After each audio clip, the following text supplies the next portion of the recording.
Tambalan na!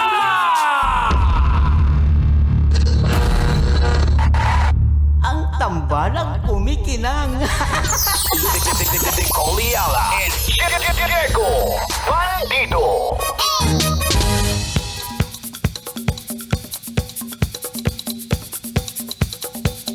Hey!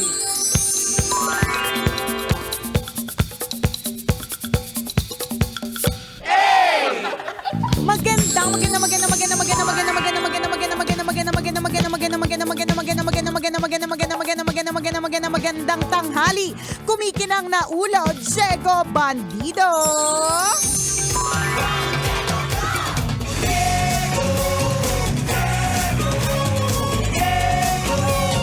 Go, Diego, go.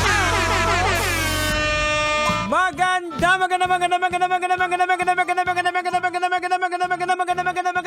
tanghali! Kumikinang ina!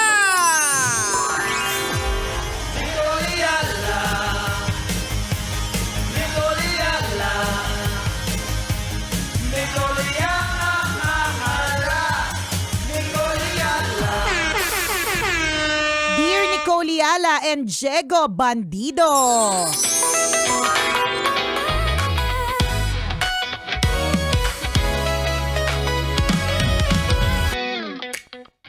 Naiinis po ako sa sarili ko dahil padalos-dalos po ako ng desisyon. Kahapon po, nag-submit po ako ng resignation letter sa HR at kanina pagising ko, na-realize ko, nagsisisi ako. Pwede pa po ba itong i-retract? Thank you, Tambalan. God bless. Alam mo, meron kaming discussions with HR. Yes, mainit-init pa. Meron kaming in-invite natin ng HR natin sa aming production meeting yesterday para mag-discuss, mag-refresh lang ba? Ng Kasi mga syempre, company policy. correct. Palibasa ako, kailan ba yung huli kong orientation? Nung pumasok ako Pumasok dito sa tayo, Love Radio, di ba? totoo. Nung pumasok tayo, yun na yung huling matatandaan talaga na nag-sit down tayo regarding policies, ganyan. So, yesterday, in-invite namin yung aming HR. Shoutout kay James Quaton. Ayan, para mag-refresher. Tapos, hindi po kasali to. Kaya hindi namin alam yung sagot. Iba po yung amin na-discuss kahapon. Ano to, series of discussions. But anyways, pwede pa bang i-retract, 'di ba, ang isang resignation letter? Hindi ko alam yung legalities or technicalities involved. As Pero a siguro, lawyer today. kaya nga eh. Kaya nga siguro, pero ang siguro pwedeng magawa is kausapin mo yung immediate boss mo at tanungin mo sa kanya kung kausapin mo siya. Ikaw na bahala kung mausap kung paano na. Kung paano mo sinabi sa amin na nabigla ka lang, nagpadalos-dalos ka ng Spur of damdamin. the moment. Correct. Yan na naman po yung uulitin natin. Huwag po tayong gagawa ng mga permanenteng desisyon sa mga temporaring feelings. Ayan. Yan. So dapat kapag ka mainit ang ulo, do not make decisions. Correct. Pag masaya, do not make decisions. Well, siguro para ma-address yung na tanong mo na pwede pa bang bawiin? Depende kasi yan kung saan nakarating yung papel mo. Ayan. Kung nandun pa lang sa mesa, pwede, hindi pa na-receive, hindi pa natatakan, pwede. pwede pa yan. Baka, Oo. pwede pa, di ba? Pero kung ni-receive na, sinubmit na sa taas, gumulong na. Ayun lang. Pero kung kahapon lang yan, mainit-init pa, baka pwede mo pang mahabol. Baka nandun pa, natakpan pa ng ibang Correct. Baka natakpan pa nung kinakain niya na siopaw, di ba? Baka, di ba? Hindi namin masabi. Kasi ang bawat company naman merong sariling handbook. Although lahat naman yan nag-adhere to the rules of DOLE. Ganyan. Pero kausapin mo yung immediate boss mo. Depende kung anong layo na ng Kasi Correct. posible halimbawa, pwedeng natanggap. Tapos nag-declare na sila na wala ka na sa plantilla at kinakailangan na mag-hire. Mga at ganon. nag-post na. For all you know, kung baka mabilis silang kumilos, di ba? O baka may galit sa'yo sa HR Correct. o nag-resign ka. Agad-agad. Wait. Nag-post Bilisan. na. Job hiring. Palitan agad yarn, di ba? Pero pero kasi bago ka naman kasi dumating sa desisyon na yan, may mga pinag-isipan mo rin yan ng matindi. And feeling ko bago mo din naman talaga ipinasa, hopefully, nakipag-usap ka rin muna sa immediate boss mo, 'di ba? Prinoseso nyo muna together, 'di ba? Hopefully may dinaanan kang ganun. Kasi kung wala kang dinaanan na ganun na proseso, yung talagang tipong spur of the moment, naisip ko lang, di ko na trip yung mga kasama ko dito, di ko na gustuhan yung kulay ng polo na suot ng kaopisina ko, may problema din tayo dyan. Okay, mag-zoom in tayo ng konti para experiential. Punta tayo kay Nicole Yala. Kunwari. Yung mga panahon na yung parang gusto mo mag-resign, ano yung... Wala pa, parang di ko matandaan na yun kasi yung panahon na gusto ko mag-resign, ang Emotional tagal mo na. siya. Ang tagal na nung gusto kong mag-resign. Parang dito, hindi ko siya na-feel. Dito. Parang mas... Wala kang top of your mind na... wala. Na aalis dito. Hindi, I mean, Hindi, yung mga dati, doon, yung mga previews. Ang tagal na Oo. More than 2 decades ago. Pero, So, hindi siya tumatak. hindi Ganon. masyado. Sa akin, Hindi yung parang Meron, bang sa akin kasi meron eh. na gustong-gusto mo talaga. Oo, na tipong the next day kailangan Oo, ibigay mo na. Actually, kinausap pa ako na hindi ako mag-resign. Sabi ko, sige. Pero yung processing ng utak ko naglalaban. Santo. Charot. Santo. Pero yung nag-commit ako na sige, papasok ako, pero tapos biglang parang yung katawan ko ayaw na gumalaw. Ayan. So, mag-assess ka din. Actually, Oo. yung sinasabi ni Jegs na parang ayaw mo nang pumasok, dinadrag mo na yung sarili mo to work. Yes, Medyo mabigat yan eh. Oo. Mahirap yan na feeling and we don't like that feeling. so Yung- mga processing ko pa nga doon na sa resignation letter ko na halimbawa, kasi ako po kinikonsider ko ang sarili ko na sundalo. Okay. Ayoko namang makipagbarilan kung wala na akong tiwala sa general ko. Ay wow, may Ano mga pang purpose? ganun yung resignation letter. Ang daming Hindi pa po kasi uso yung chat GPT.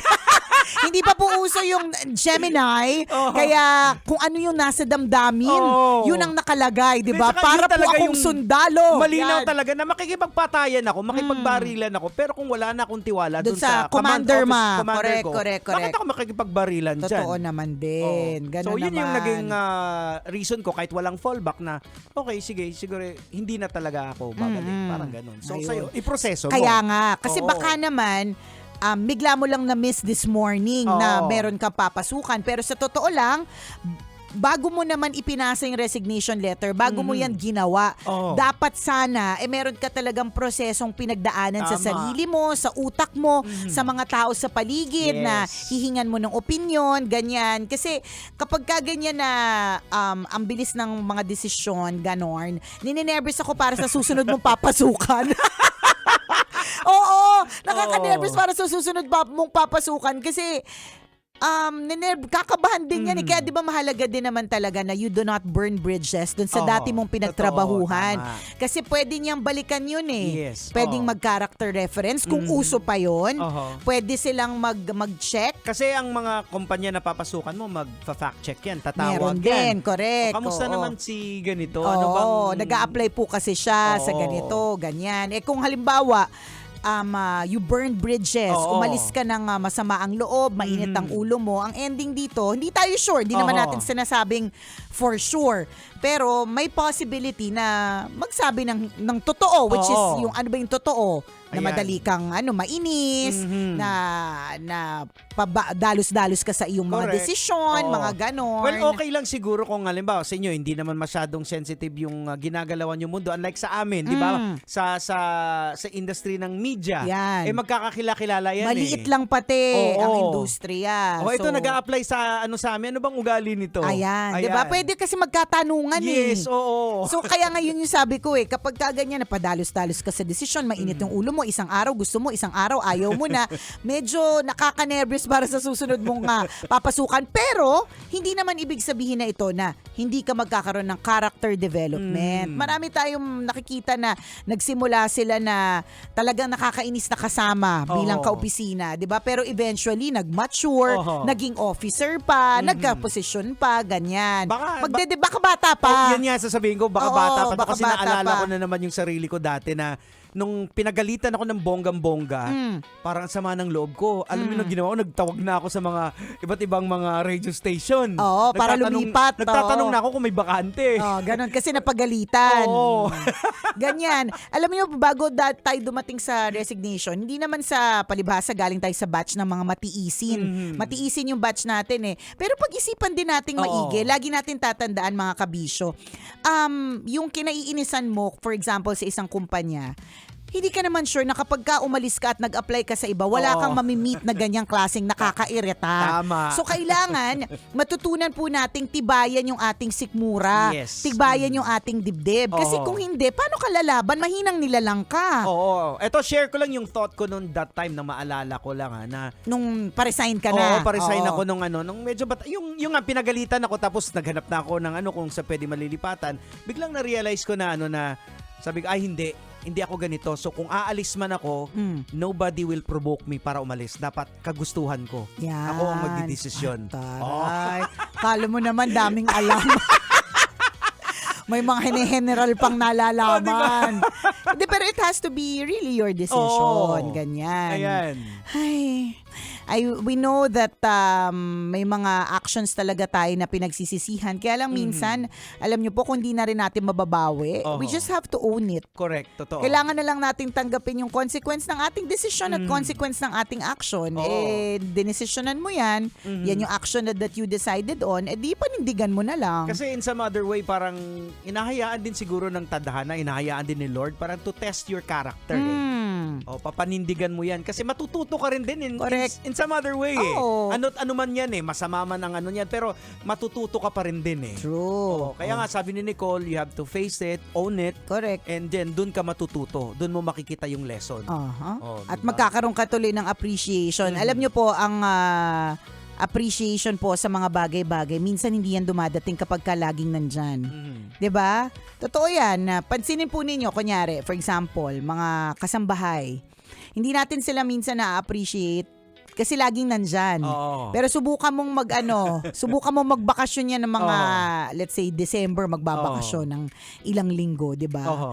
Hindi ba't ramdam na ramdam mo? Eto na, wag na tayong lalayo. Si Kadjot, di ba? Ayan, totoo. Ilang araw na po nagbakasyon po kasi si Kadjot. Correct. So parang may pilay sa atin. Ramdam mo na parang may kulang. Alam mo, wala pong kape na mainit, wala akong yelo. Alam mo yung na pwede ko namang lagyan ng tubig yung ice maker, pero wala, parang feeling ko pilay ako, ganyan. Parang may something nang wala, di ba? Dito po sa sa feel ng station sa vibe. Pag wala si Kadjot, parang may kulang. Correct, totoo. Kasi malaki yung function niya Yes. Tsaka yun nga, so yun yung sinasabi natin, hindi natin nararamdaman or we don't give value to something kapag ka laging andyan. Pero mas nare-realize natin yung importansya nitong mga tao, gamit, bagay, kapag ka wala sila. Di ba? Hindi, tatawa lang ako nang banggit mong gamit. Di ba wala si Kadjot? Si Nicole kahapon, hindi niya alam kung saan na yung headphone niya. Hindi ko mahanap. Sabi ko, ano may headphone ko? Yun yung mga senyalis na wala si Kadjot. Correct! Ang mga senyalis na wala si Kadjot dito, wala akong ice maker. Kasi siya yung siya yung magsasaksak nun totoo yan.